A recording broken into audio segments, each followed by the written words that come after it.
Good afternoon. Let's have a tour of the gramophones here at what we're going to call Burmese House, I think, in honour of the Burmese colour needles. Just before we do, a couple of interesting instruments. On the left is an Orpheum arch top from the early 40s, almost the same as the K played by Arthur Big Boy Crudup, famous blues musician for some years. On the right is a Hofner Senator bass. This very instrument was played by Noel Redding when he had his unexpected audition with a certain Jimi Hendrix, believe it or not. All documented, so amazing to have. First of all, this is really going to get the purist collectors going. This is a dreadful monstrosity on the left, complete Frankenkenphone. It's got a horn, it's got doors. For heaven's sake, Andy, what on earth are you doing?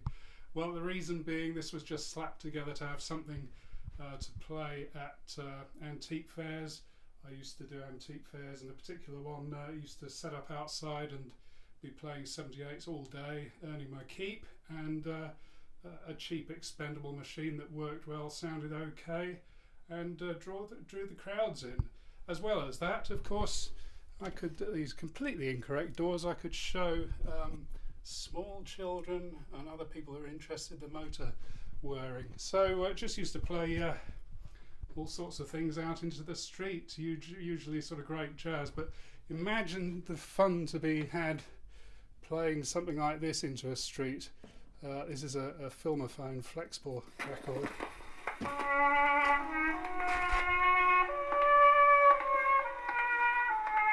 for it to get going. Let's have a look at the motor. If we can see in there. Fascinating for people who have not encountered a gramophone before, of course. Perfectly normal to many of us. It was such terrific fun watching bypasses in a busy street opposite the hall and the reactions to this sort of thing. A little bit of devilment.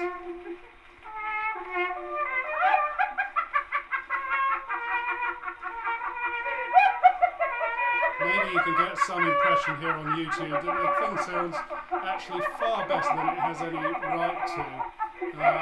This looks to be an HMV Morning Glory horn, which somebody, let me take this off honestly, which somebody has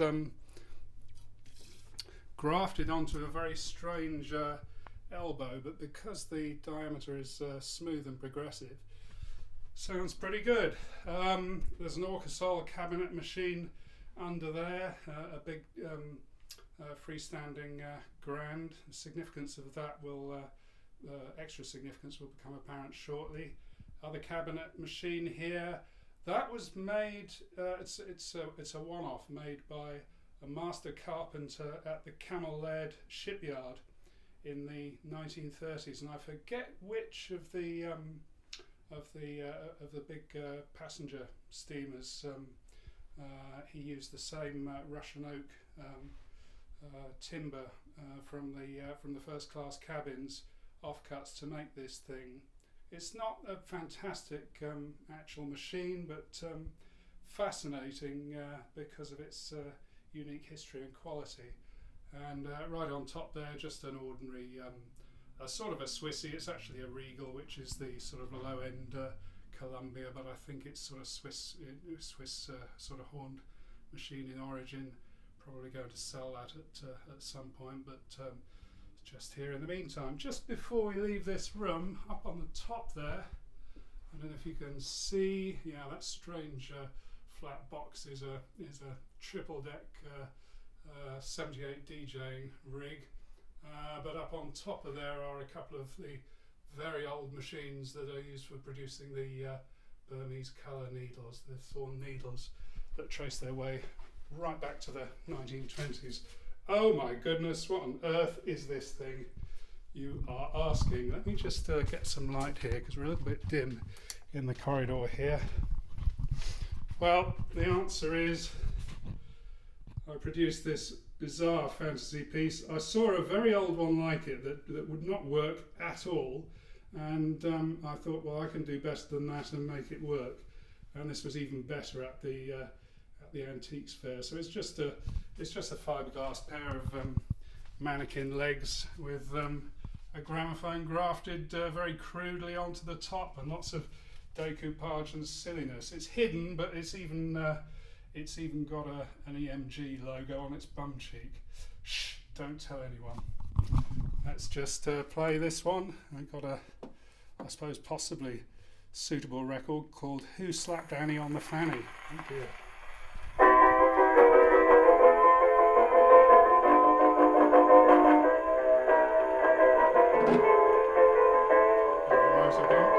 Service that.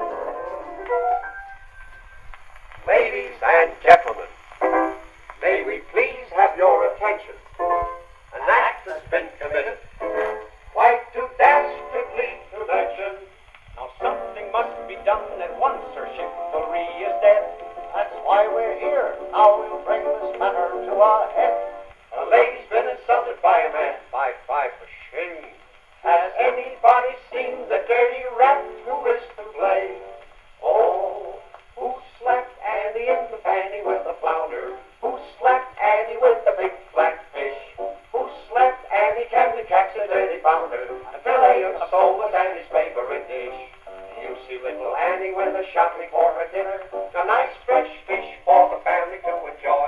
She'd never been to market, she was only a beginner. But Annie had a crush on the handsome butcher boy. Oh, who slapped Annie in the fanny with a flounder? It might have been a halibut, a piglet, or a bass. Who slapped Annie was no gentleman around her. He had to use a flounder on this lovely little lass. Annie wasn't looking, she was tying up a shoelace, all doubled up. Whoops. Quite enough of that. Sorry for the scratch there. Pretty expendable record. Okay, just moving into another room here, and we have an Expert Junior in the corner there with its original cabinet. I'm hoping you can see it. Let me just see if I can get the light a bit better by coming away from the window.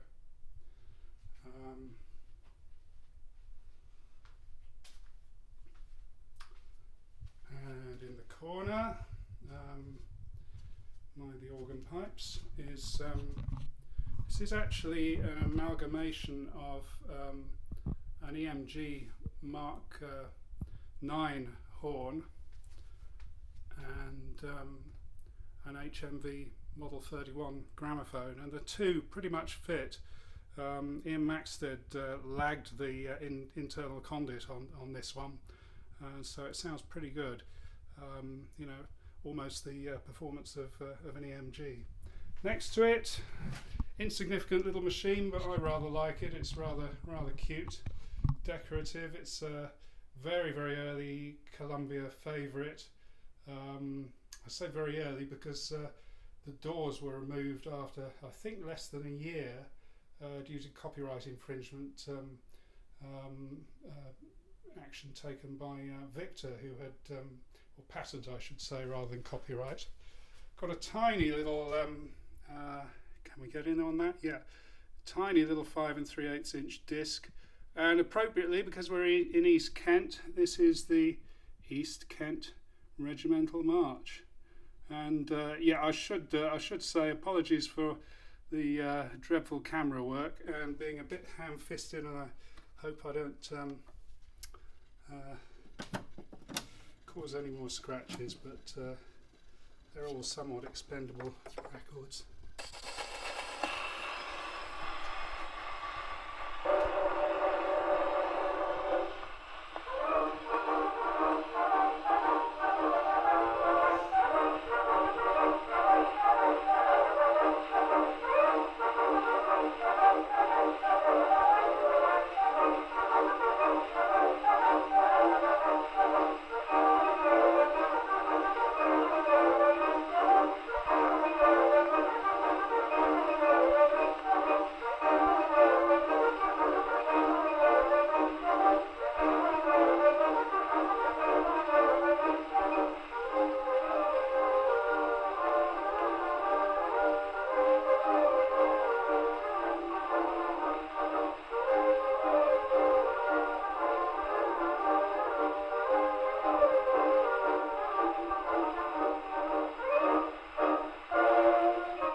should just mention those organ pipes there. There are the few bass pipes to a little positive organ just through here, which needs a bit of work, but going to enjoy getting that going later this year. Next to it, that's a rather raggedy Amplion radio horn, loudspeaker horn sitting on top of. This is a French equivalent to an HMV 182, I believe, and actually for sale has a motor problem. But yeah, so there's the organ, French thing built in the 1970s. That's a Hubert, the sousaphone up there. Better give these chaps a mention. The children, we call these, the waifs and strays that Christina and I couldn't bear to leave behind at various antique fairs. And here we've got an EMG Mk VIII. I'll come back to and play that one in a moment. Just going round the room, all the contents of the mantelpiece on just sort of on the side there. I've had a problem with a piece of ceiling come down, so yeah, I've had these fragile horns elsewhere. I've just put them in here to do this, but coming round here, that's the HMV 111 that belongs to my grandparents that I'm incredibly lucky to still have.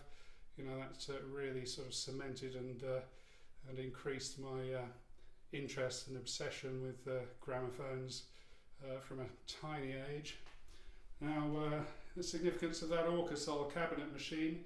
This is a similar one which EMG actually converted for a customer in the 1930s into, if I can get back and hopefully get the full perspective, into a Mark Xb, the next to the biggest that they ever made. So EMG would take these and, as I say, convert them to order for a customer.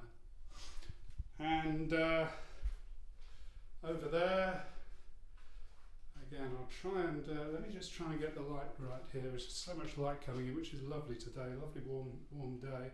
I don't know if you can see that. I hope you can, but I've done quite a few videos on this, including a sort of a show and tell. This is the incredibly rare EMG Mk VII. There's a thread on the Talking Machine forum at the moment about ugly machines, and you could say that that's a bit of a great big lump, but it is the most fabulous instrument. It really is. Anyway, this one doesn't get a great deal of use. More's the pity, because although they're small and humble, these Mk VIIIs, they are absolutely wonderful performers, and with the straight, largely straight horn, they do have a certain magic of their own. So we're just thinking of the soft toys there, the children as we call them. This is Wake Up, Chillun, Wake Up, appropriately enough.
always see EMG owners jump up towards the end of a record.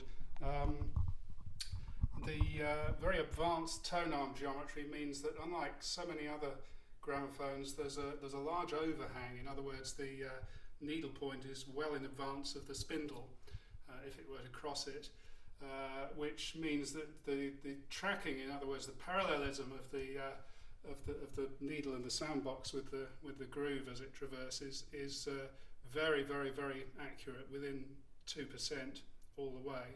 But that does mean that, a bit like the skating forces, and the reason why you have anti-skate on a hi-fi turntable, it does mean that there is an inward force, and if you have a poor locked groove at the end of a record, if the sound box does go scooting across, it will overshoot, dig in the felt the other side, and you can absolutely wreck a very precious sound box, wreck a diaphragm, and these EMG diaphragms are absolutely unobtainable. It may look like some other aluminium gramophone sound box diaphragms, but yeah, you cannot get the genuine ones, and they don't sound the same without them, so really precious. That said, some of us who have had accidents like that, it takes hours to do sort of microscopic panel beating to get them flat again, but if they survive and you can get them flat, they sometimes sound better for having had a bit of malleability introduced.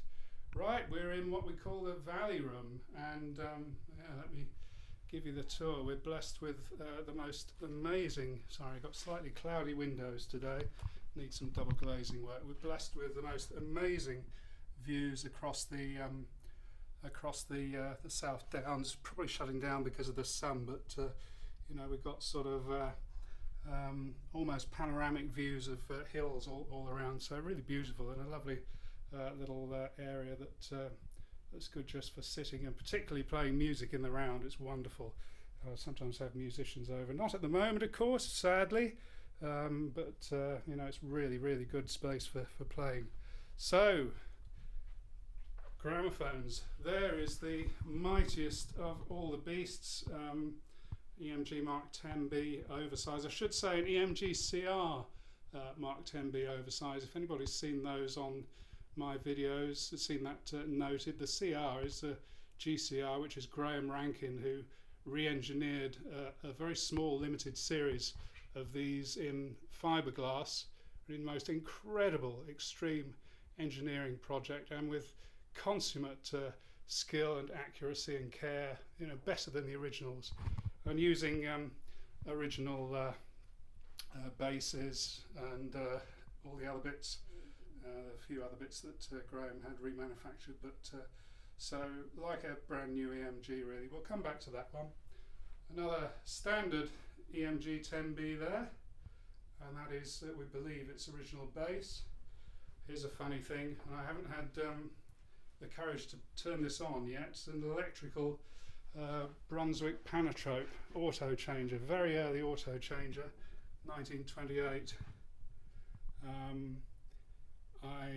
I'm told by a chap who I bought it from, it was working just a few years ago, but it was ever so slightly damp for a while since, so I haven't had the courage to turn it on in the meantime, but it's in absolutely lovely condition. At some point I'll get some expert help to make sure things are right before. I don't want to energize it on the mains and blow something up and cause a problem, so great care before I actually attend to that. There's an interesting Murphy panoramic, what's the term, a speaker that has no box, infinite baffle radio, a ridiculous contrabass bell like an enormous moth on a stick, but it's great fun to play. An Expert Senior, which is really slightly different flavour, if you will, so character of sound to the EMGs. Over in the window there on the right is the Dulciphone Pansy, a very small machine, probably shutting down with the light here. On the left is the Baby Monarch. Just before I forget, I'm sure it would be very unhappy if I didn't point it out, because we went past it. here is the other baby Monarch. So this one has the witch's hat horn with its black covering, really nice. And the one through here has the morning glory horn. And so I'm shooting into the light here, so I don't know whether that's going to work. And next to it, HMV 192, the so-called saxophone horn model, just before HMV finally used the orthophonic type designs from Victor, or sort of developed their own very similar ones. Whoops, we need a needle in here. Yeah, this was the largest of the HMV saxophone horn models. Let's just give it a bit of a wind. And yeah, my arms are getting tired here with holding this camera somewhat ineptly. So we're going to play the Golden Gate Orchestra, which is pretty much the California Ramblers, and Too Tired. Great tune. I've got so many versions of this, and I love them all.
I don't think the automatic stop is going to trip. No, it isn't, because this record doesn't have an eccentric run-out groove. In other words, it needs to go to and fro in order to trip. Very nice. Our great friend and amazing gramophone guru Ian Maxted really rates these machines, but especially for late acoustic jazz. They really do sound good with some things. Anyway, bit of a grand finale, and I'm only going to play part of a record here because it really, I think, I should be very interested to see how this comes out on on YouTube. So this is on the oversize, and this is the tail end of Quentin McLean, his version of Gershwin's Rhapsody in Blue on one of the biggest cinema organs we've ever had in this country, the Regal. I think it's Edmonton. I'll put it in the notes online, but a really big one with 32-foot stops.